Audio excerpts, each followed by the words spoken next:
Assalamualaikum warahmatullahi wabarakatuh. Waalaikumsalam warahmatullahi wabarakatuh. Bismillahirrahmanirrahim. Alhamdulillahi rabbil alamin. Wassalatu wassalamu ala ashrafil anbiya'i wal mursalin. Sayyidina wa maulana وحبيبنا وشفيعنا محمد وعلى آله وأصحابه المجاهدين الطاهرين أما بعد. Saudara-saudara kaum muslimin rahimakumullah. Pada pertemuan kali ini kita akan membicarakan riwayat Nabi Allah Ibrahim alaihi salam. Beliau termasuk salah satu dari 5 orang rasul yang merupakan kelompok yang dikenal dengan ulul azmi, yaitu para rasul yang dinilai mempunyai kelebihan di dalam keutamaan, ketabahan, keuletan, dan sikap istiqomah di dalam berjuang. Jumlahnya ada 5, yaitu Nabi Nuh, Nabi Ibrahim, Nabi Musa, Nabi Isa, dan Nabi Muhammad alaihi wassalatu wassalam. Sebagaimana yang kita maklum bahwa Nabi Allah Ibrahim alaihi salam lahir pada masa pemerintahan Raja Namrud laknatullah alaih. Namrud adalah figur yang lebih merupakan kekuatan daripada keadilan, lebih merupakan kezaliman daripada kebijaksanaan.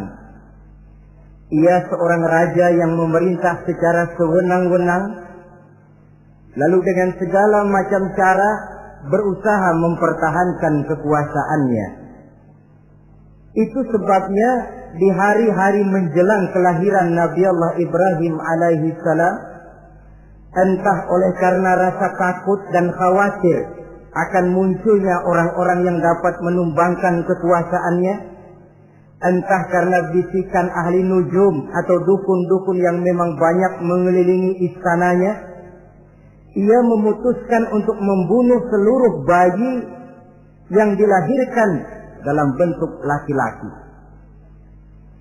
Ini dilatar belakangi oleh kekhawatiran akan muncul seseorang yang dapat menghancurkan kekuasaannya, sebagaimana Fir'aun laknatullah alaih. Itulah sebabnya di zaman sebelum Nabi Ibrahim dilahirkan, Raja Namrud membuat peraturan. Apabila seorang ibu melahirkan bayi laki-laki, bunuh bayi itu. Seluruh perempuan hamil berada di bawah pengawasan aparatur negara, dan laki-laki dianjurkan untuk jangan dekat-dekat dengan istrinya guna menghindari terjadinya proses kehamilan ini. Entah berapa ratus bahkan berapa ribu bayi laki-laki yang jadi korban tanpa dosa dari sebab kelaliman pemerintahan Raja Namrud laknatullah alaih ini. Kita teringat kepada satu hadis di mana Rasulullah sallallahu alaihi wasallam pernah bersabda, Ya'ti 'alan nasi zamanun ru'asa'uhum kal asad wa wuzara'uhum kal zi'ab wa qudatuhum kal kilab wa katsirun nasi yawma idzin kal aghnam. Pada satu saat, kata Nabi, akan datang di tengah masyarakat manusia di mana pada masa itu muncul pemimpin-pemimpin yang bertingkah laku seperti singa. Ru'asa'uhum kal asad. Pemimpin-pemimpin mereka bertingkah laku seperti singa. Saudara kenal singa? Saudara boleh periksa. Di mana ada hutan, singa selalu menjadi raja. Padahal hutan belum pernah bikin pemilihan umum. Tapi yang namanya singa tidak pernah peduli. Ada pemilihan umum atau tidak, raja hutan tetap singa. Kenapa? Karena singa menjadi raja di hutan bukan berdasarkan kebenaran, tapi karena kekuatan. Karena kuat, maka dia naik jadi raja. Soal benar atau tidak, soal lain. Maka sebagai akibatnya, setelah si singa ini naik menjadi raja hutan, dia bukan melindungi rakyatnya, malah makanin rakyatnya. Coba saudara lihat di hutan. Kambing rakyat hutan dimakan oleh singa. Ayam rakyat hutan dimakan oleh singa. Sapi rakyat hutan dimakan oleh singa. Inilah akibatnya karena singa naik berdasarkan kekuatan. Setelah naik bukan melindungi rakyatnya, malah makanin rakyatnya. Mental semacam inilah yang dimiliki oleh Raja Namrud laknatullah alaih. Cuma karena rasa ketakutan akan datang orang yang akan menumbangkan kekuasaannya, maka seluruh bayi laki-laki harus dibunuh tanpa dosa apapun. Itulah kata Nabi, akan datang di tengah masyarakat manusia muncul pemimpin-pemimpin yang mentalnya seperti singa. Nah kalau yang jadi pemimpin sudah seperti singa, wa wuzara'uhum kazzi'ab. Yang jadi wazir, yang jadi menteri kata Nabi, lagunya seperti serigala. Nyetel ini, tapi serigala. Apa serigala itu? Saudara tahu dalam dongeng anak-anak, serigala itu kan binatang yang paling licik. Untuk terang-terangan dia tidak berani karena tidak punya kekuatan seperti sang singa. Maka dia pakai ilmu kelicikannya. Serigala itu kalau ingin makan daging ayam, pakai bulu ayam. Kalau kepengen makan daging kambing, pakai bulu kambing. Pendeknya, serigala binatang yang menghalalkan segala macam cara asal tujuan tercapai. Itulah serigala. Lambang dari sifat kelicikan. Lempar batu, sembunyi tangan. Pengen makan daging ayam, pakai bulu ayam, nyaruh jadi ayam. Pengen makan daging kambing, pakai bulu kambing, nyaruh jadi kambing. Ini akibat dari yang pertama tadi. Pemimpin seperti singa, lalu menteri pun seperti serigala. Efeknya kemudian yang segera menyusul apa? Wa qudatuhum kalkilab. Kalau pemimpin sudah seperti singa, menteri sudah seperti serigala, wa qudatuhum kalkilab, akan muncullah para penegak hukum yang mentalnya seperti anjing. Inna lillahi wa inna ilaihi raji'un. Penegak hukum yang mentalnya seperti anjing itu. Anjing, saudara lihat, anjing akan setia kepada siapa saja yang memberinya daging. Kalau dia disuruh jaga rumah, dia tidak bisa membedakan mana yang maling, mana yang tamu. Biar yang datang tamu, kalau nggak bawa apa-apa, pasti digonggong. Biar yang datang maling, kalau bawa daging, anjing kalem.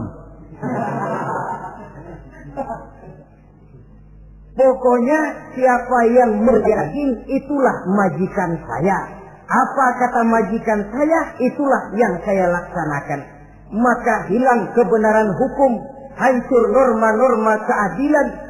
Oleh karena apa? Oleh karena anjing dapat daging. Lalu dalam kondisi semacam itu, yang jadi rakyat bagaimana? Kata Nabi, wa katsirun nas yauma idzin kal aghnam. Adapun kebanyakan orang pada masa itu, lagunya sudah seperti kambing. Saudara, kambing itu binatang yang cuma menang groyokan dan tidak punya alternatif. Namanya kambing, digiring ke lapangan embe. Betul kan?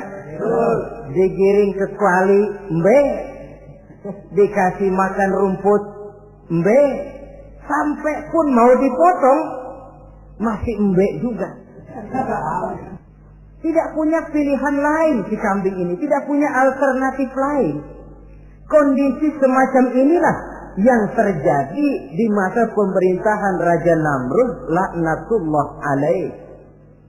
Oleh karena diiming-iming, dibisiki oleh dukun-dukunnya, oleh nujum-nujum yang mengelilingi istananya bahwa akan datang seorang anak laki yang kelak akan menumbangkan kekuasaannya, dia mengeluarkan peraturan. Ya, peraturan singa. Mulai saat ini diumumkan kepada seluruh rakyat, siapa-siapa perempuan melahirkan bayi laki-laki, bunuh hidup-hidup.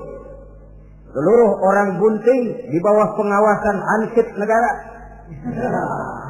Dan mulai malam ini, supaya semua kaum bapak jarang-jarang tidur sama istrinya. Namanya peraturan Namrud. Tapi apa yang memang Allah kehendaki untuk terjadi, pasti terjadi. Yaitu kelahiran Nabi Allah Ibrahim alaihi salam. Pada saat beliau terlahir ke alam ini, oleh ayahnya yang bernama Azar, disembunyikan di dalam sebuah gua. Di sini bertemu antara nurani seorang bapak dan ketaatan kepada raja.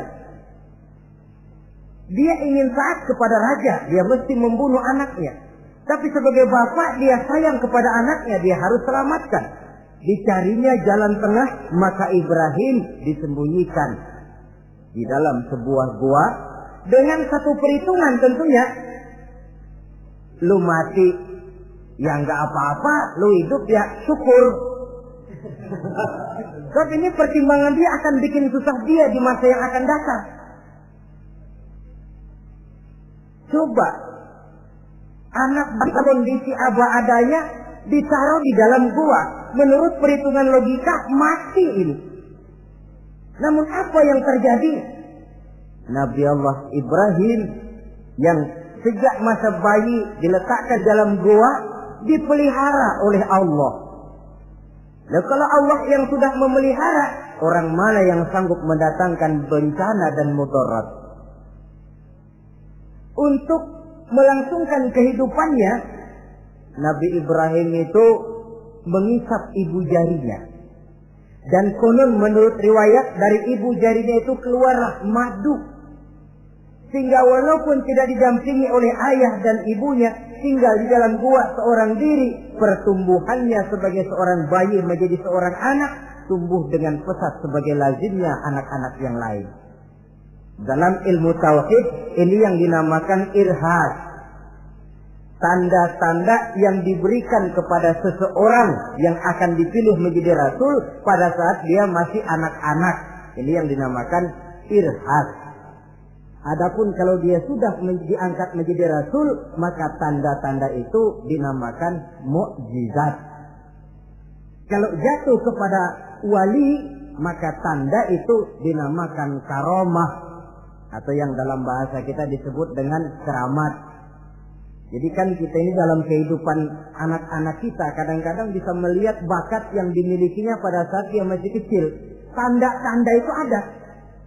Nah, dalam kehidupan para rasul, masa kecil mereka yang melakukan itu dinamakanlah irham. Begitulah Nabi Ibrahim tumbuh dari bayi menjadi anak-anak di dalam gua.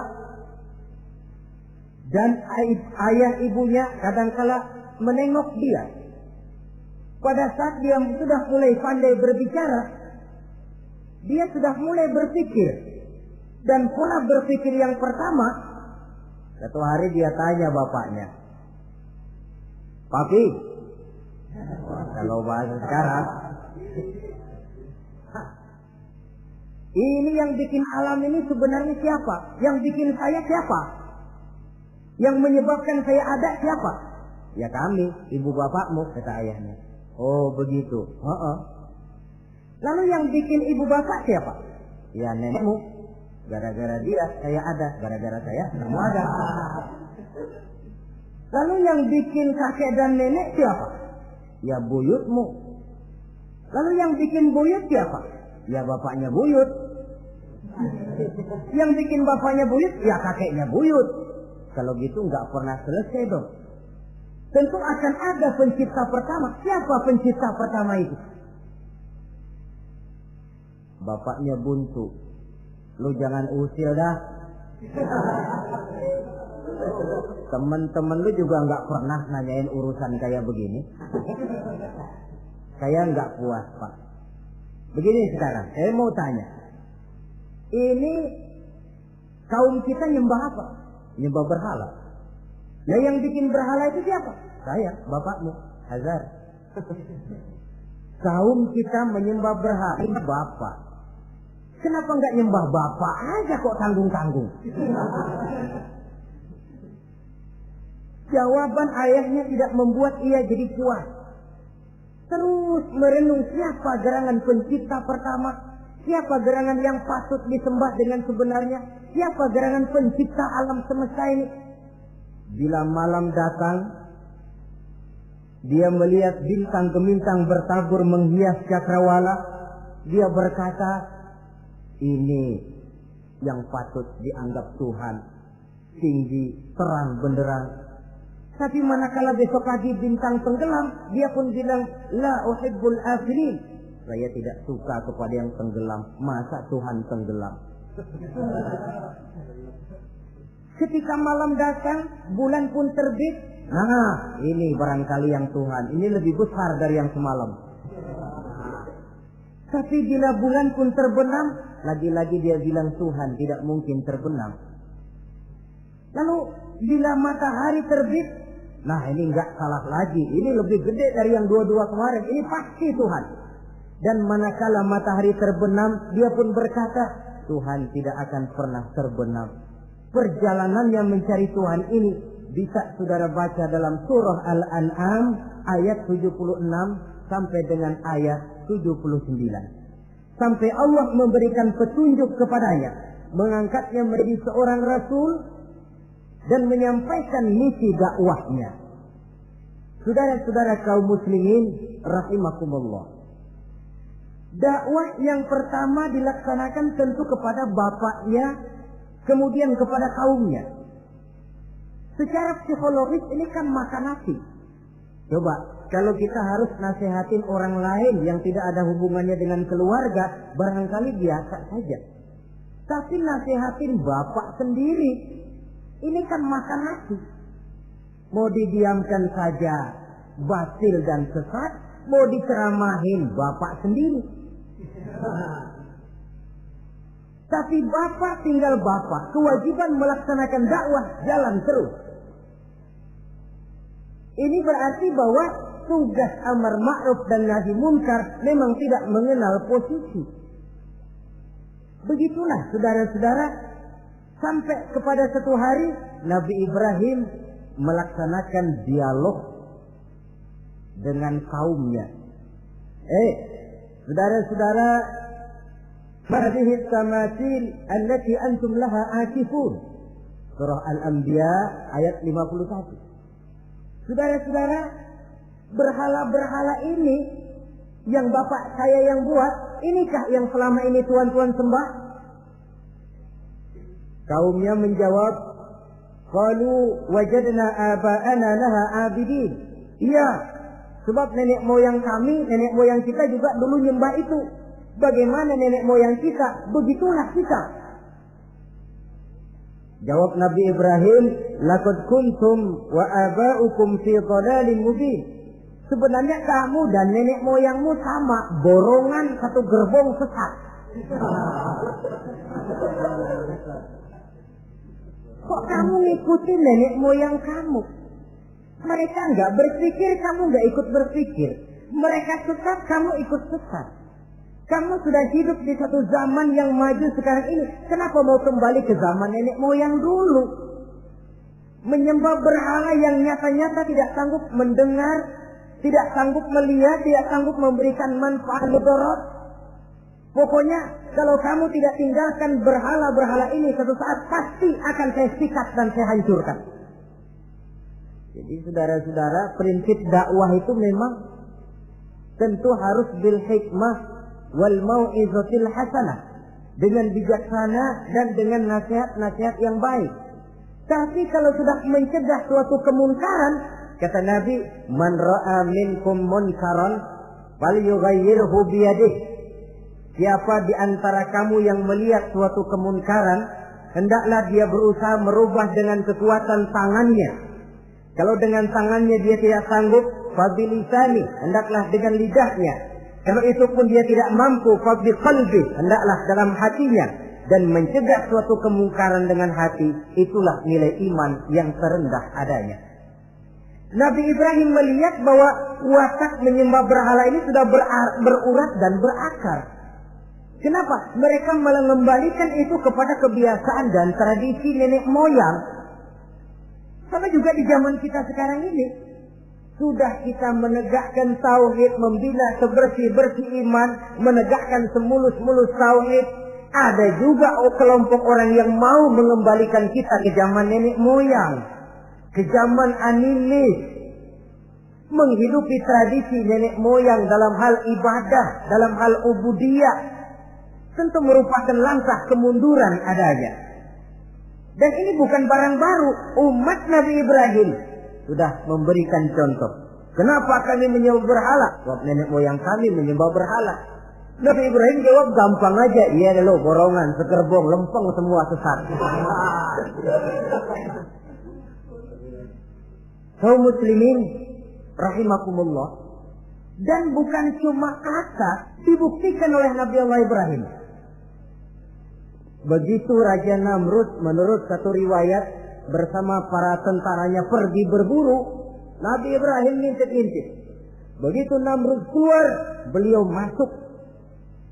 Kalau istilah kita, ke tempat Namrud ibadah, ke masjidnya dah, di mana di situ tersimpan seluruh berhala yang mereka sembah, dari yang paling gede sampai yang paling kecil.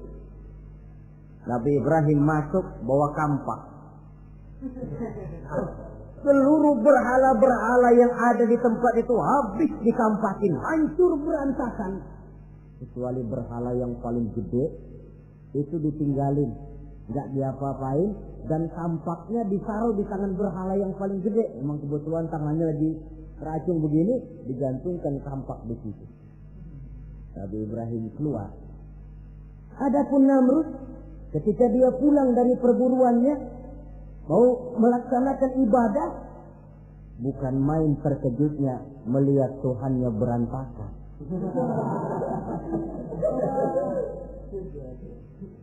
Waduh, ini celaka kerjaan siapa ini?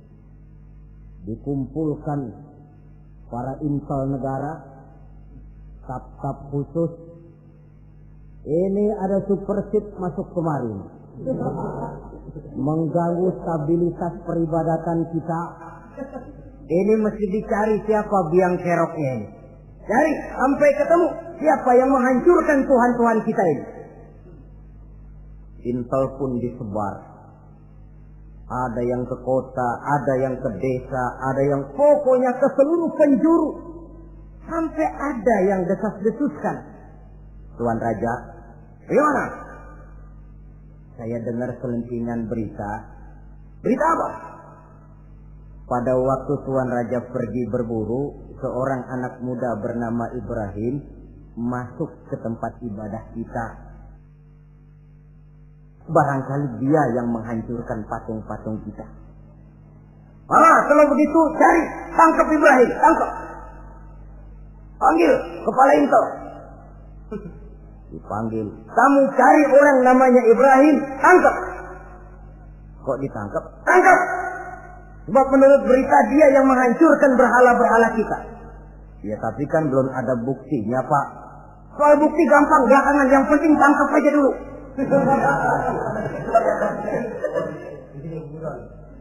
Ini super tip ini.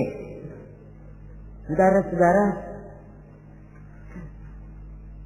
dicarilah Nabi Allah Ibrahim, ketemu, dihadapkan kepada Raja Namrud, disidang di pengadilan terbuka, disaksikan orang banyak, dibuka oleh Raja Namrud. Sidang luar biasa dalam rangka memeriksa dan mengadili tertuduh Ibrahim. Dengan ini kami nyatakan dibuka untuk umum. Terdakwa supaya dibawa ke dalam ruangan sidang.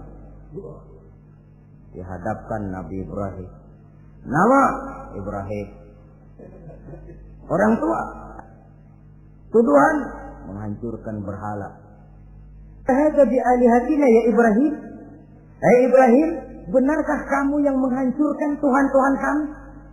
Ah, siapa bilang? Ada berita yang sampai kepada kami. Ketika kami keluar, kau masuk ke tempat kami ibadah. Ngaku aja dan ngaku. Daripada urusan jadi panjang, mendingan ngaku aja dah. Kata Nabi Ibrahim, enggak. Bal fa'aluhu kabiruhum hadza. Yang menghancurkan berhala-berhala Tuhan, berhala yang paling besar ini. Yang paling besar ini. Besarnya nunjuk ke patung, ininya nunjuk ke dirinya. Kabiruhum kepada berhala, hadza kepada dirinya sendiri. Wah, enggak, kata Nabi Ibrahim. Setahu saya enggak semua berhala hancur. Saya dengar yang paling gede enggak apa-apa. Ya. Dan ada kampak di tangannya. Kali yang gede tuh iseng. Jadi yang kecil-kecil ini dikampakin semua sama yang gede. Oh, buktinya kampak masih ada di tangannya, kok tanya aja dia. Kata Namrud, Ibrahim, kamu sudah gila apa? Kenapa? Masa kayak disuruh nyembah berhala, disuruh nanya berhala? Jadi nggak bisa jawab dia, nggak bisa jawab. Nah kalau nggak bisa jawab, kenapa disembah? Yang gila saya apa sampean?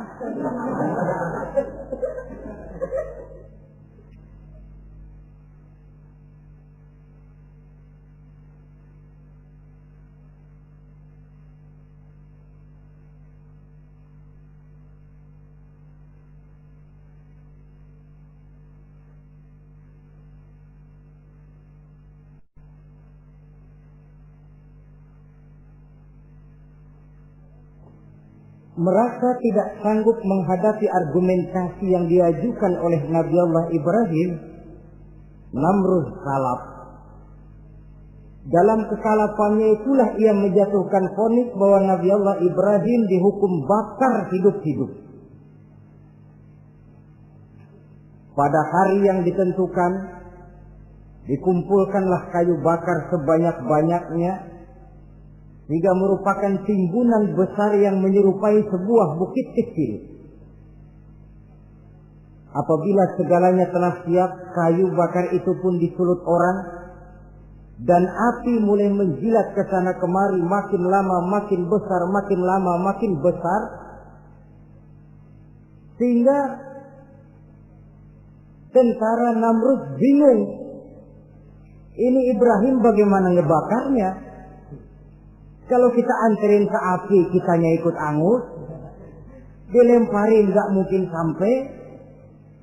Lalu mereka menemukan akal, dibuat semacam lentingan busur panah. Kalau istilah kita di kampung kayak selepetan begitu. Sehingga Nabi Ibrahim dilemparkan dan tepat jatuh di tengah kobaran api yang menggunung. Namrud tentu saja memandang dengan perasaan puas. Segenap konco-konco dan antek-anteknya melihat dengan hati yang lega. Dan semuanya merasa hancur sudah biang kerok yang selama ini menjadi racun dan duri dalam kehidupan kita. Tapi rupanya yang mereka mau lain dengan yang Allah mau. Ketika Nabi Allah Ibrahim hampir masuk ke tengah kobaran api yang menggunung itu, datanglah perintah Allah kepada api. Ya naru kuni bardan wa salaman ala Ibrahim. Hai api, dinginlah kamu, selamatkan Nabi Ibrahim. Api ini tunduk kepada perintah Allah, ia pun dingin. Sehingga Nabi Ibrahim di tengah kobaran api yang menggunung, seujung rambut pun tidak terbakar, malah kedinginan di tengah kobaran api. Lalu api ini Dari besar, makin lama makin kecil, makin lama makin kecil, akhirnya padam. Yang ada tinggal tumpukan arang dan debu. Kata Namrud, mampus lo Ibrahim. Rasain. Barangkali istilah kita nih, makan pencarian lo. Pakai bertingkah mencaci maki Tuhan kami, menghancurkan berhala-berhala. Sekarang rasakan hasil usahamu. Sorak-sorai pun kedengaran. Begitu lagi sorak-sorak dari tumpukan abu dan arang itu gerak-gerak. Kerusak. Kok ini ada arang bergerak-gerak? Rupanya dilihat-lihat, makin lama makin nyata, Nabi Ibrahim keluar dari tumpukan arang dalam keadaan utuh, tidak kurang satu apapun. Sebenarnya andai kata Namrud mau menggunakan akalnya, saat itu dia tentu menemukan satu hal yang luar biasa. Satu kebesaran yang kalau dia mau merenung akan sampai kepada kekuasaan yang serba maha. Tapi karena ketika itu hatinya sudah dipenuhi nafsu, ditutupi oleh kesombongan, dia buta terhadap kenyataan itu. Kaum muslimin rahimakumullah, akhirnya Nabi Allah Ibrahim ini diteror langsung oleh orang tuanya. Kata abahnya, "Aradibun anta an alihati ya Ibrahim? Ibrahim, kau benar-benar tidak senang kepada Tuhan-Tuhan kami, berhala-berhala ini? La in lam tantahi la arjumannaka wahjurni maliya." Kalau engkau tidak berhenti, hai Ibrahim, tidak berhenti memperkenalkan Tuhan seru sekalian alam, tidak berhenti mencela dan mencaci bahkan menghancurkan berhala-berhala kami, la arjumannaka, akan kami rajam kamu. Iya, kalau raja yang ngancam begini, orang tua beliau sendiri ngancam begini. Itulah tantangan dakwah, saudara-saudara. Kita melaksanakan dakwah ini tempo-tempo berhadapan dengan penguasa yang mentalnya macam Namrud. Tempo-tempo berhadapan dengan orang kaya yang pelitnya macam Qarun. Tempo-tempo berhadapan dengan orang tua yang mentalnya macam Azar. Orang tua yang kaku, yang tidak mau terbuka terhadap kenyataan. Istilah di kampung kita, orang tua yang laceng. Tahu laceng? Udah salah kenceng. Sulit benar menerima pembaruan yang membawa umat kepada masalah-masalah yang memang nyata lebih baiknya. Itulah tantangan di dalam melaksanakan tugas dakwah, dan ini dihadapi oleh Nabi Allah Ibrahim. Ayahnya terakhir memberikan tekanan, kalau kau tetap melaksanakan misimu, tidak engkau mau berhenti dari tugas dakwah ini, awas Ibrahim, la arjumannaka, akan aku rajam, akan kami lontari kau dengan batu, wahjurni maliya, pergi kamu dari sini. Ya Allah, diputuskan hubungan. Kalau memang engkau berkeras dengan tugas dakwamu, persilakan Ibrahim keluar, pergi saja dari sini. Diusir oleh orang tuanya sendiri. Inilah hidayah, saudara-saudara. Oleh sebab itu, tugas utama kita kaum muslimin sebenarnya bukan mengislamkan orang, tapi menyampaikan Islam. Tugas kita ialah menyampaikan Islam, bukan mengislamkan orang. Sebab orang mau Islam atau tidak, itu urusan hidayah dari Allah. Jangankan kita, Nabi Ibrahim tidak sanggup mentauhidkan ayahnya Azar. Nabi Nuh tidak bisa mengislamkan putranya Kan'an. Bahkan Nabi kita Muhammad sallallahu alaihi wasallam pun tidak bisa memberikan hidayah kepada Abu Jahal dan Abu Lahab.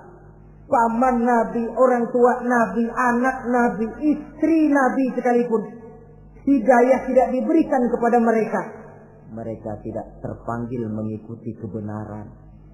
Kalau sudah kenyataan ini yang kita temui, kembalilah kepada konsep Quran. Allahumma inni qad ballaghtu, wahai Allah, seruanmu sudah saya sampaikan, dakwahmu sudah saya canangkan, ajakan kepada tauhid sudah saya sampaikan. Allahumma inni qad ballaghtu, sudah saya sampaikan ya Allah. Perkara mereka tidak mau ikut, itu karena semata-mata hidayah berada di tanganmu ya Allah. Kalau kemarin landasan dakwah kita, insya Allah tugas dakwah kita berkelangsungan. Kalau tidak, makan hati. Kita pikirin, ya orang gua ajak benar-benar nggak mau, ya dipikirin. Saya ajak ngaji malah dikasih maki, saya ajak yang baik malah saya dicemoohkan. Kok begini dakwah? Akhirnya dipikirin, sakit jantungan. Sudah orang nggak kena kita ajak beriman, kita sendiri makan ke dalam. Itulah Quran meletakkan konsep di dasar, sampaikan dakwah dengan baik, bil hikmah wal mau'izatil hasanah wajadilhum billati hiya ahsan. Kalau ternyata metode sudah baik tapi orang tidak juga mau beriman, tanamkan dalam hati, Allahumma inni qad ballaghtu. Ya Allah, tugas saya cuma sekedar menyampaikan. Perkara mereka tidak mau, saya sudah menyampaikan ya Allah, terserah hidayahmu. Kelapangan jiwa akan kita temui di sana. Entah berhadapan dengan penguasa yang punya mental kayak Namrud, bertingkah laku sewenang-wenang, aji mumpung, mentang-mentang kuasa lalu saenake dhewe, menghitamkan yang putih, memutihkan yang hitam menurut seleranya saja. Entah berhadapan dengan orang kaya yang punya mental seperti Qarun, makin kaya tapi makin bakhil, atau berhadapan dengan orang-orang tua yang punya tingkah laku seperti Azar, diperlukan sikap lapang dada untuk menyampaikan risalah Islam ini.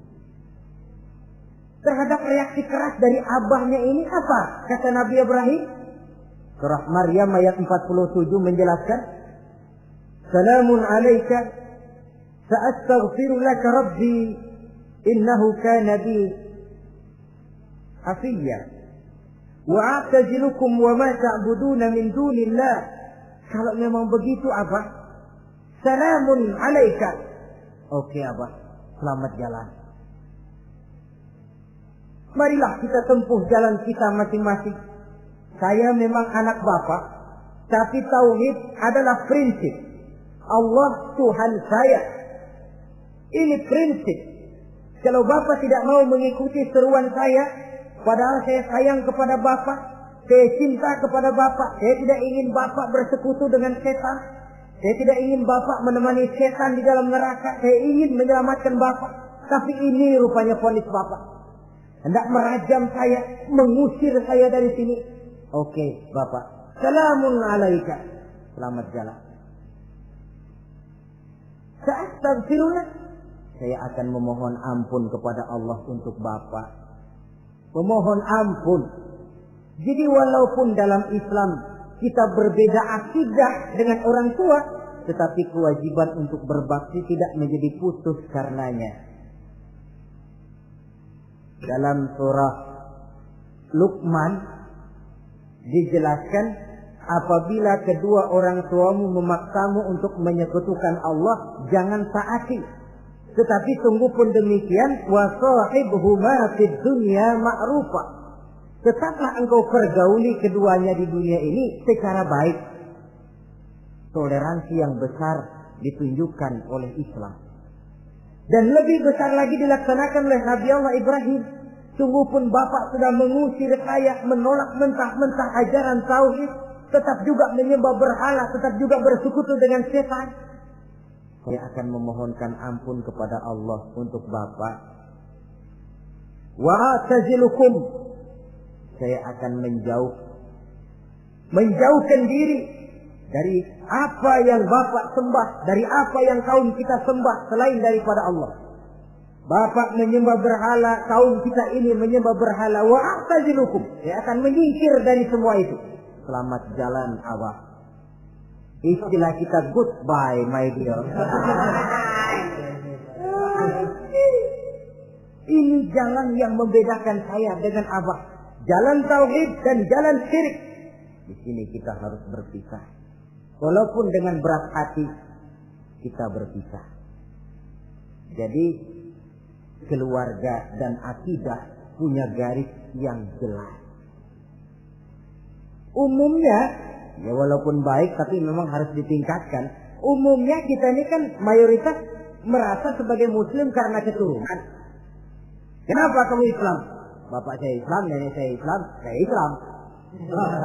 Baiklah, itu pun baik. Pada mulanya memang harus begitu. Tapi lambat laun kita tentu harus merasakan bahwa keberadaan kita dalam Islam tidak cukup cuma karena faktor keturunan. Dengan kata lain kita harus memperbaiki kualitas keislaman kita. Inilah proyek utama kita sekarang, mengislamkan orang Islam. Saudara-saudara kaum muslimin rahimakumullah.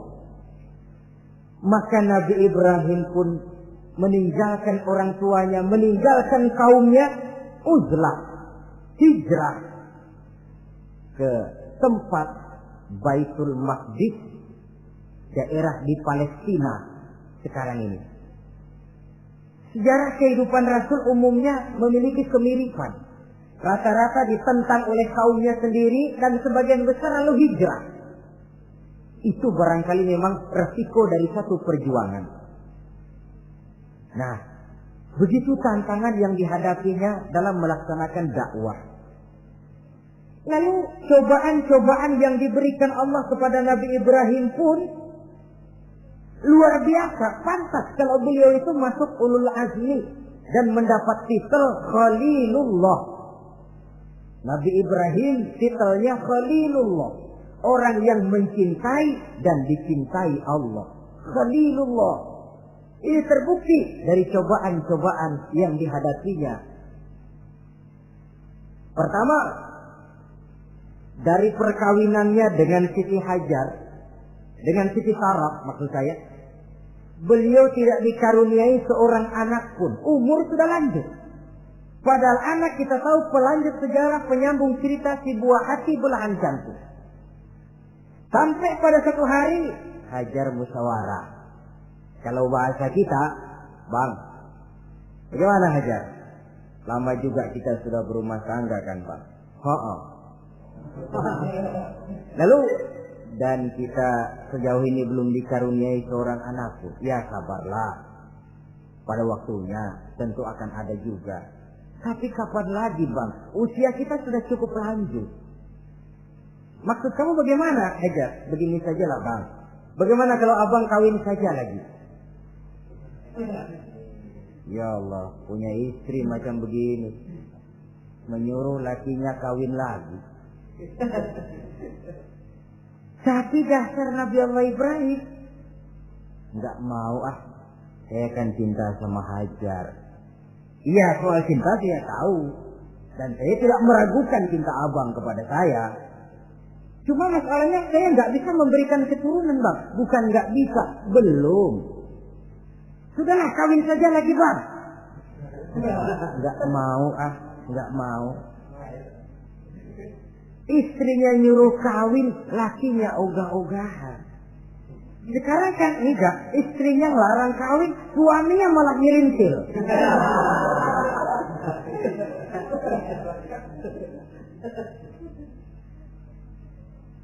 Sampai ketika didesak kata Ibrahim, ya kalau itu yang Sarah Hajar mau, biarlah, jadilah. Saya mau kawin lagi dengan syarat kau yang mencarikan istri untuk saya itu.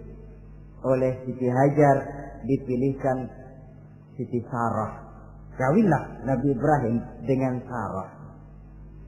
Dari Sarah ini beliau dikaruniai seorang putra bernama Ismail alaihi salam. Nah, cobaan datang untuk menguji Khalilullah ini.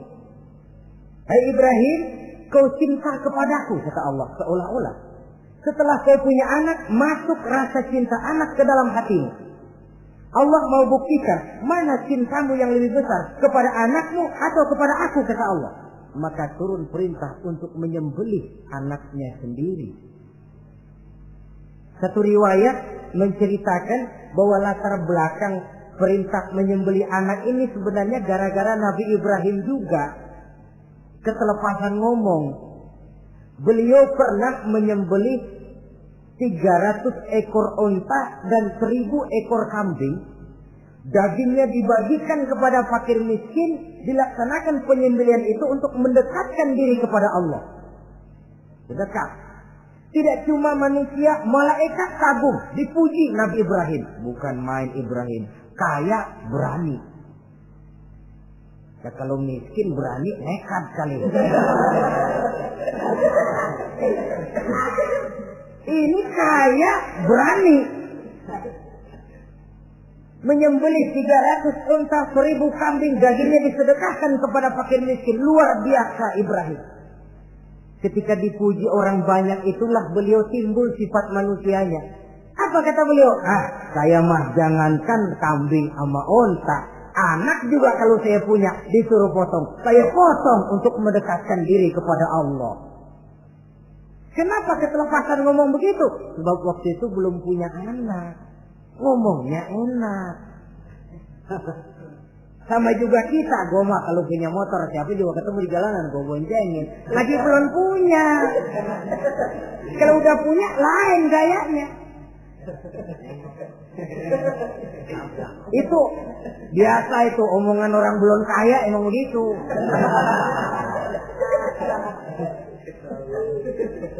Saudara-saudara, sehingga omongan yang beliau sudah lupa bertahun-tahun bahkan puluhan tahun ini. Begitulah ketika sudah punya anak Ismail, falamma balagha ma'ahu sa'ya, ketika Ismail sedang lucu-lucunya dalam tidurnya mimpi turun perintah, ya Ibrahim uffi binuzrika. Hai Ibrahim, bayar nazarmu. Nazar? Iya. Apa nazar? Dulu pernah ngomong apa, ingat enggak? Jangankan cuma kambing, unta, anak pun kalau punya disuruh potong, saya potong. Jadi anggap nazar. Bayar nazarmu, potong anakmu. Dipikirin siangnya, semalam itu benar-benar perintah Allah apa cuma ngimpi?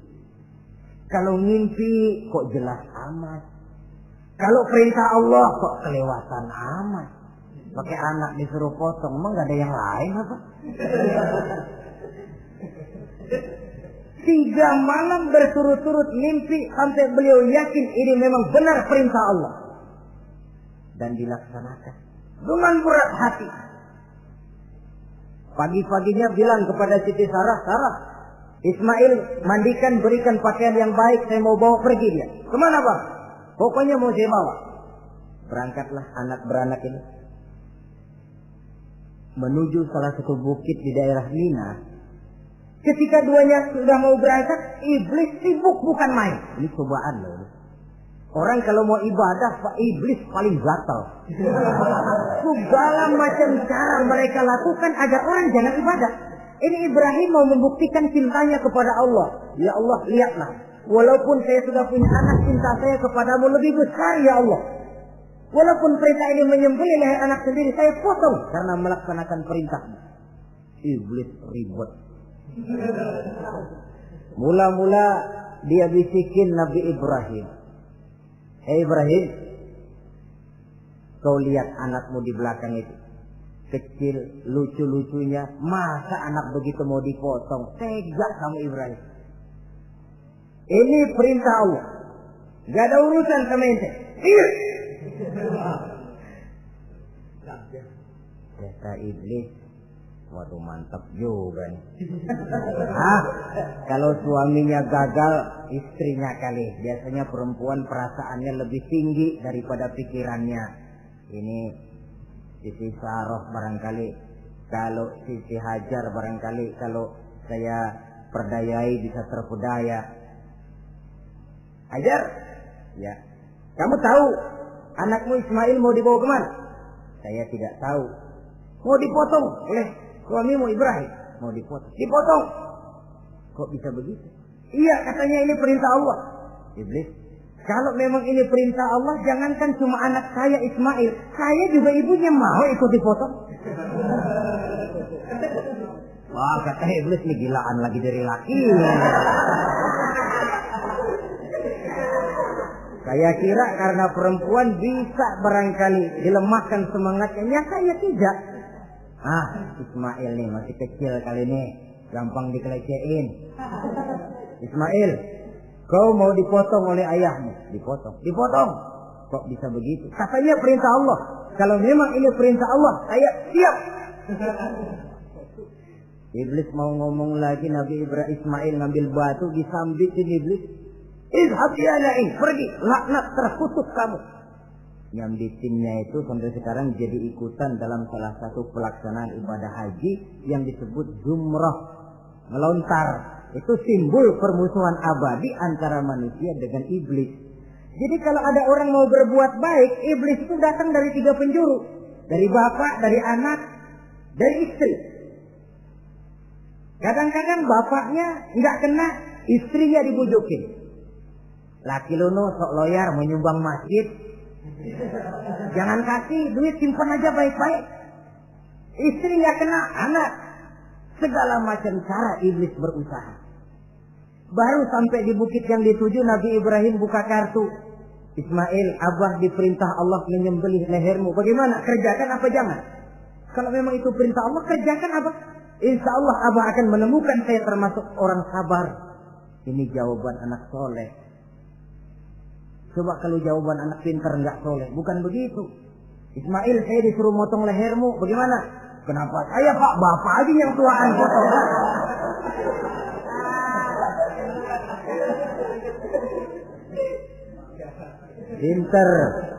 Pinter, tapi nggak soleh ya begitu itu, minteri jadinya.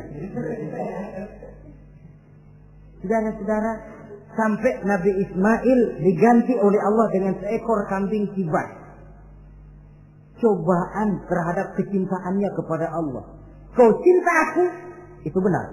Tapi setelah kau punya anak, rasa cinta anak masuk ke dalam hatimu. Mana lebih besar, cintamu kepada anakmu atau cintamu kepada aku, kata Allah. Terbukti cintanya kepada Allah lebih besar daripada cintanya kepada anaknya. Bukankah nilai cinta itu baru terasa nyata kalau sudah lewat cobaan, lewat pembuktian? Sehingga dengan demikian kata orang, biasanya cinta itu menuntut pengorbanan. Berani bercinta, berani berkorban. Jangan takut berkorban, nggak usah cinta-cintaan.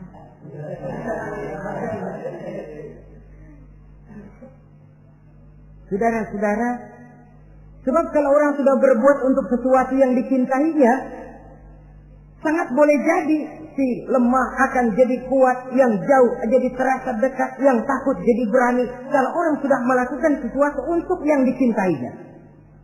Seorang bapak karena cintanya kepada anaknya, dia rela pergi pagi pulang sore, peras keringat banting tulang supaya hari depan anaknya lebih baik daripada dia. Seorang suami yang cinta kepada istrinya, tidak soal dia kepanasan dan kehujanan, mencari yang sulit-sulit yang diinginkan oleh istrinya. Contoh paling dekat saja, kalau istrinya sedang mengidam, biar tengah malam buta minta mangga dan gak musim mangga, rusak-rusak suaminya cari mangga.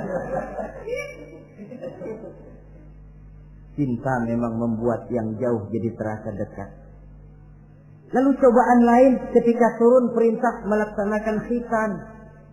Umur beliau menurut riwayat Abi Daud sudah umur 80 tahun. Di zaman belum ada pisau cukur, silet, gunting, kulit sudah alot. Tapi ini perintah Allah, laksanakan, resiko belakangan. Nabi Ibrahim pandai memilah mana kepentingan pribadi, mana perintah Allah. Nah, perkara beliau nanti pindah ke Mekah, membangun Ka'bah sampai kepada hari tuanya, ini berkaitan dengan Nabi Allah Ismail, dan akan kita bicarakan pada pertemuan di mana kita nantinya akan membicarakan riwayat Nabi Ismail alaihi salam. Untuk riwayat Nabi Ibrahim, walaupun serba singkat, hingga ini sajalah dahulu, dan mudah-mudahan menjadi tamsil, ibarat dan contoh yang bisa kita jadikan pegangan di dalam kehidupan kita sehari-hari. Terima kasih banyak atas segala perhatian. Mohon maaf atas segala kekurangan. Usikum wa nafsi bitaqwallah. Wassalamualaikum warahmatullahi wabarakatuh.